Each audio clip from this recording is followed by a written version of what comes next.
Imeripotiwa ya kuwa raia wanaoishi au Warusi wanaoishi katika maeneo yanayopakana na nchi ya Ukraine wamesherehekea mashambulizi ya hivi karibuni ya ndege zisizo na rubani dhidi ya Moscow, huku watu wanaoishi huko wanaishi maisha yao bila uoga. Taarifa hii ni kulingana na msururu wa simu zilizonaswa na kutolewa na idara ya ujasusi ya kijeshi ya Ukraine inayofahamika kama HUR mnamo mwishoni kabisa mwa mwezi Machi 2025.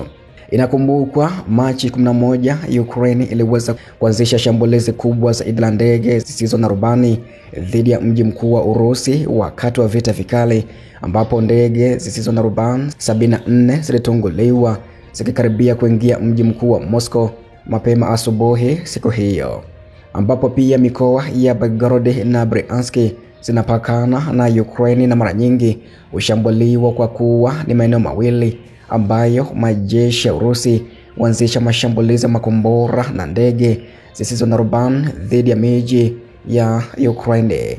Mazungumzo ya simu yaliyonaswa na HUR yanaeleza ya kwamba baadhi ya Warusi wanaoishi katika maeneo hayo walikaribisha habari za shambulizi la Moscow na waliwasilisha kama fursa kwa wale wanaoishi katika mji mkuu kupata athari za vita ambavyo wanashuhudia mara kwa mara.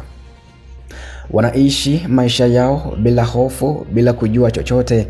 Wacha waogope angalau kidogo, mtu ambaye alikuwa akizungumza naye alisema hivyo. Katika mkoa wa Belgorod pia mwanamke mmoja alisema ya kuwa alikuwa amekeshewa na ndege zisizo na rubani zilizokuwa zikiruka angani kuelekea mji mkuu wa Moscow huko nchini Urusi. Hii ni kulingana na simu iliyokatwa na iliyonaswa na ilitolewa tarehe 30 Machi mwaka huu. Walipaswa kulenga Moscow mara moja ili kuwafanya kuchukua hatua, alisema, na kuongeza vinginevyo watu masikini wanateseka na Moscow inacheza na kuimba.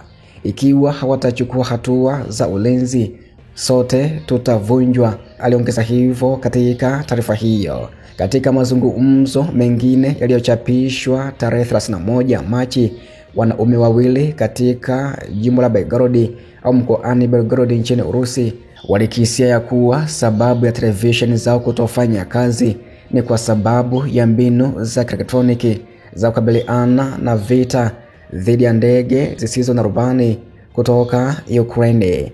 Sawa, kulikuwa na ndege zisizo na rubani 50 kama ninavyosoma leo, waache walipue Kremlin. Mmoja watu hao pia alisema hivyo. Kuzimu pamoja nao waache bomu, mwingine aliweza kujibu kufuatia mashambulizi hayo. Kiev hutumia ndege zisizo na rubani za masafa marefu kuingia ndani kabisa ya eneo la Urusi, ikilenga miundombinu ya kijeshi kama vile viwanja vya ndege, viwanda vya kusafisha mafuta na vitovu vya usafirishaji. Ghala la kijeshi la Ukraine limepangwa kuongezwa baada ya tangazo la mwezi uliopita ya kwamba toleo jipya lilikuwa na safu ndefu zaidi kuliko zote katika ghala lake na lilikuwa limekamilisha majaribio kwa ufanisi. Ndege isiyo na rubani yenye umbali wa kilomita 3000 imefaulu majaribio. Rais wa Ukraine pia aliweza kudokeza hivyo katika hotuba yake ya jioni ya Machi 17 mwaka huu. Ingawa hakukuwa na maelezo mengine yaliyotolewa, safu hiyo huongeza kwa kiasi kikubwa idadi ya eneo la Urusi ambalo lingekuwa hatarini. Naye Federico Bossari, mwenzake katika kituo cha uchambuzi wa sera za Ulaya CEPA, aliweza kuliambia shirika la habari la Kiev Independent ya kwamba kuna uwezekano ndege hiyo mpya isiyo na rubani ina muundo wa mrengo wa kudumu na engine ya turbojet sawa na kombora la bei rahisi, aliongeza hivyo. Na ikiwa pia Bossari ni sahihi, hiyo ingeifanya kuwa toleo la masafa marefu na ndege isiyo na rubani ya Paliatensia ya Ukraine ambayo ilifichuliwa mwaka jana na inadhaniwa kuwa na umbali wa kati ya kilomita 500 hadi kilomita 700. Naye Fabian Hoffman, yeye ni mtaalamu wa masuala ya ulinzi na mtafiti mwenza katika chuo kikuu cha Oslo, aliweza kusema ya kwamba masafa marefu yatairuhusu Ukraine kupanua kwa kiasi kikubwa kampeni yake ya sasa ya kutumia ndege zisizo na rubani, na anatarajia aina ya malengo ya tabaki vile vile.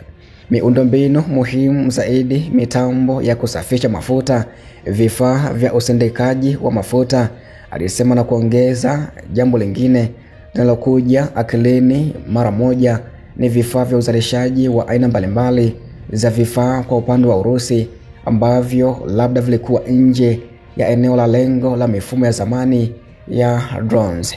Na hichi pia ndicho ambacho kimeweza kuripotiwa mwanzoni kabisa mwa mwezi huu, ya kuwa baadhi ya raia wa Urusi ya kwamba waliweza kusherehekea mashambulizi makubwa ya ndege zisizo na rubani za Ukraine ambazo ziliweza kuzinduliwa Machi 11 mwaka huu 2025.